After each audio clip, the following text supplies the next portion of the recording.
As the Fairmont Crest clock strikes midnight, an anonymous email flashes like a blade, slitting open the velvet of power. In just 3 ice-cold lines, Vernon's name is pinned beside a secret custodial fund, Leslie is exposed by a safe code that matches a string of midnight transfers, and Naomi hurls a screenshot against the family's wall of honor hot enough to incinerate every alibi. And that night, the shattering glass in the living room isn't from impact but from masks dropping all at once. Who just pulled the trigger? Who is steering the crowd with a ballet of disinformation?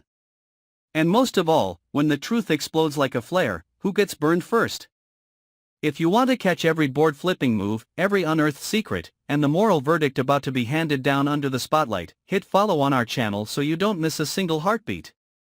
Vernon chose anonymity as a survival strategy, not because he was weak or afraid, but because he understood the ruthless rules that had raised Fairmont Crest into a lavish maze of power, money, and vows that were never written down.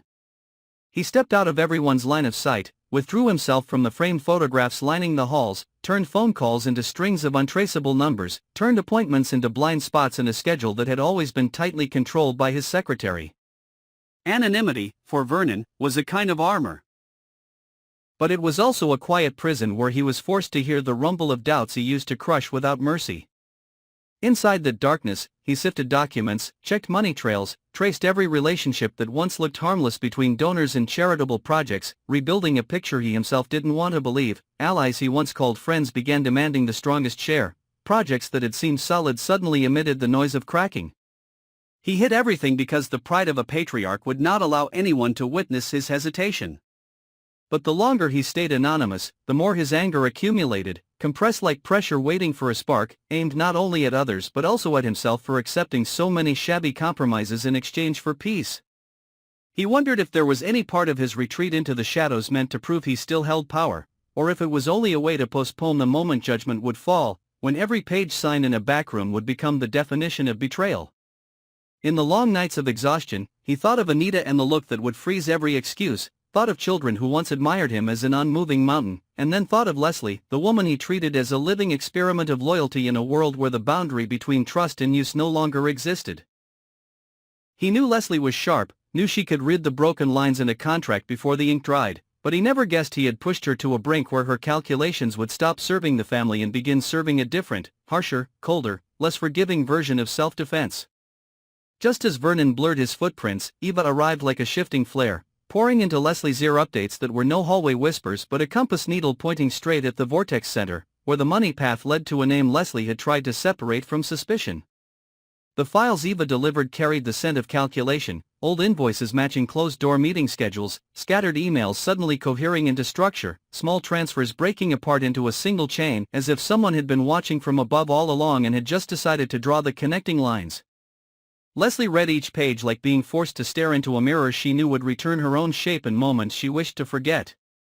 She felt angry at being drawn into a game she had always believed herself to be dealing, angry at realizing she had been too confident when wagering with other people's honor, especially when that honor bore the Dupree name. The anger rose not merely at the surface, it gnawed through every heartbeat, and because of it Leslie was forced to choose between two evils. Exposing a fragment of truth to save herself, or staying silent to be punished together in a public tribunal. Eva never declared her final motive, but the way she arranged the facts carried the intention of someone who understood how cruel information could be when released at the right time. She had stood outside the family's inner ring long enough to see fissures those inside could not, and she knew that placing a single pebble in the right spot would bring down the wall by itself. In Eva's eyes, Leslie was the latch, and when the latch turned, the whole house would creak. But Eva also carried a quiet rage, the rage of someone once made to leave a table that had never invited her to sit, now returning to rewrite the menu. She had witnessed glittering auctions masking the smell of trust decaying, listened to promises like envelopes slipping from hand to hand, and decided that if she had to choose a side, she would choose the side of truth when it could hurt, because only when it hurt enough would these people stop dreaming. The explosive interaction between Eva and Leslie did not shout, it cut like a surgical blade. Beneath the surface, Leslie's fear met Eva's icy resolve, each emphasis, each pause, each line of annotation became a dissecting motion. Leslie gradually understood that Eva brought more than evidence, she brought a route map, and if Leslie followed it, the path would end in a light so blinding that every masked face would have to squint. At that very point, Naomi, the one who rarely positioned herself at the storm's eye yet always found a way to bend the storm's path, delivered the takedown. Naomi's strike did not show off, it was the pull of the final thread in a net of strands that Eva and Leslie had unknowingly tightened, a thread linking an apparently trivial account to a custodial fund under an intermediary's name. Naomi had tracked this game longer than they thought, longer even than Vernon imagined. She had her own motive, cold and sharp. She had been underestimated, ushered out of decision rooms, made to cover stains on the balance sheet while the world around them raised glasses in celebration. She expected no apology, she wanted a public crack. And by throwing in the last piece of proof, Naomi did more than flip one wrongdoing, she lit a fire in the records, causing pages once pressed flat to blister under heat. For a moment, Fairmont Crest's order wavered, meetings moved from the main room to backups, familiar faces spoke in a defensive register, handshakes once precisely firm turned slick as if friction had vanished. Naomi knew her price, a takedown meant inheriting all the pent-up anger. She accepted it, because that anger was the fuel for the engine of change. Her real question was whether she was cold enough to steer this vessel through melting ice without drowning under the growing chorus of whispers. As soon as Naomi planted her flag of proof, Vernon, hidden as he was, felt the backwash. He had always believed himself the reins holder, the metronome, the keeper of secret routes for news, but now he understood the sensation of being synchronized to someone else's pulse. He raged at Naomi for torching the curtain too soon, at Eva for pushing Leslie into reflex, at Leslie for daring to consider an exit that did not ask him first. If left unchecked, that rage could shove him into foolish decisions, silencing a source, erasing one trace by creating three more, pinning a patsy and hoping the storm would tire. But in that dangerous moment Vernon confronted the hollow chamber he had carved in himself. After so many years of compromise, each time parting with a sliver of trust, he no longer knew whether he was protecting the family or the mask he had worn too long. He wondered whether there existed any moment in which the truth could be told without breaking everything, or whether every truth in this house was a slow explosive. Leslie stood at the intersection of action and consequence, where every step tugged a chain of reversals. She wanted to save herself, but how could she do it without turning into a self-appointed judge? She wanted to protect the legacy she had helped to embellish, but that legacy had been stained by hazy decisions. Was protecting it any different than preserving a blemish as an emblem? She thought of Anita and of the women who had kept this house running through discipline and pride, and she felt both fear and shame in realizing every eye would turn to her as to a mirror to predict the future. Eva, meanwhile, refused to soften.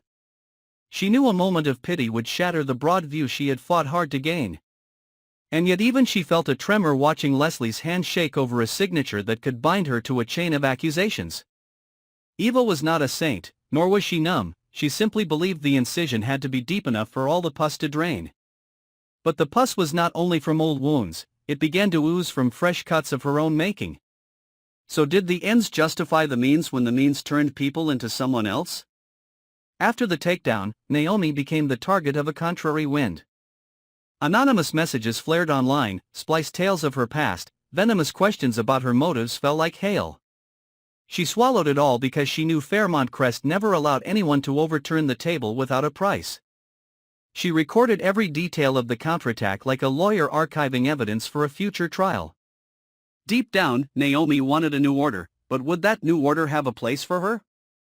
Or would it repeat the old pattern with a few chairs exchanged?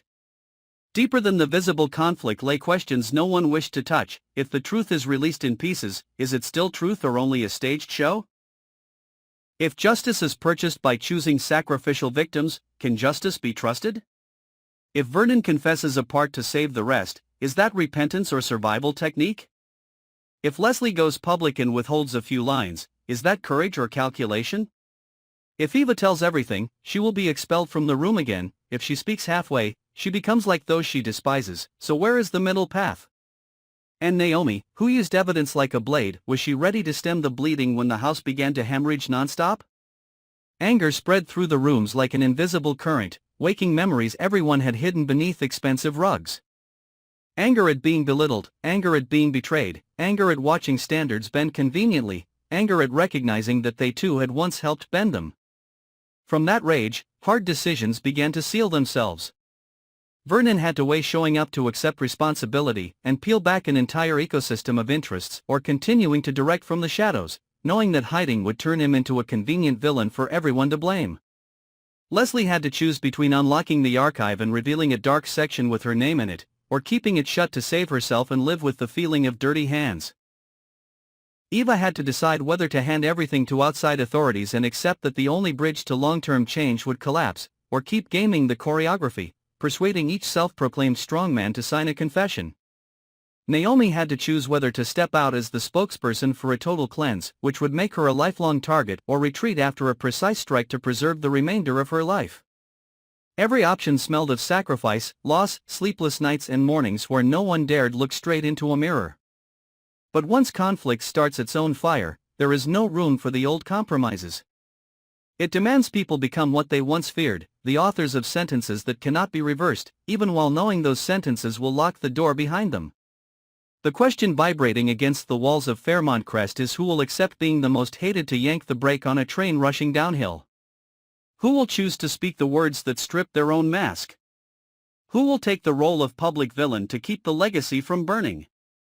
Or will it all end in another arranged settlement, a handful of pieces shoved off the board, a few noble speeches, and the same old power just changing clothes?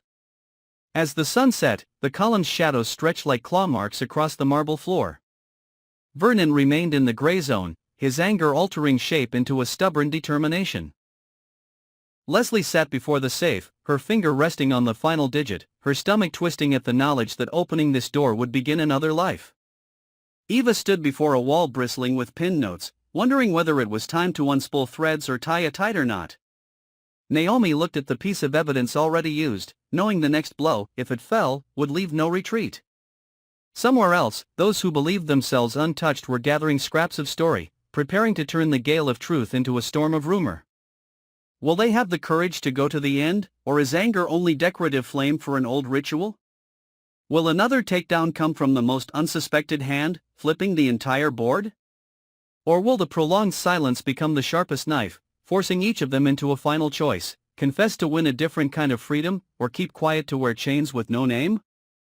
In the brittle hinge of time between dusk and night, Fairmont Crest held its breath before a new round of schemes and struggle, where every oath demanded payment, every anger required proof, and every decision was a two-faced coin hurled into the air, clattering to the ground with a ringing that would not fade, waiting to see who would be brave enough to bend down and pick it up. The storm finally thinned to a hush that felt rehearsed, as if the house itself had learned to breathe between detonations.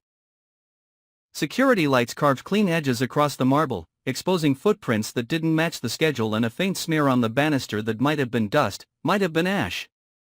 Somewhere, a phone vibrated on silent and was ignored on purpose.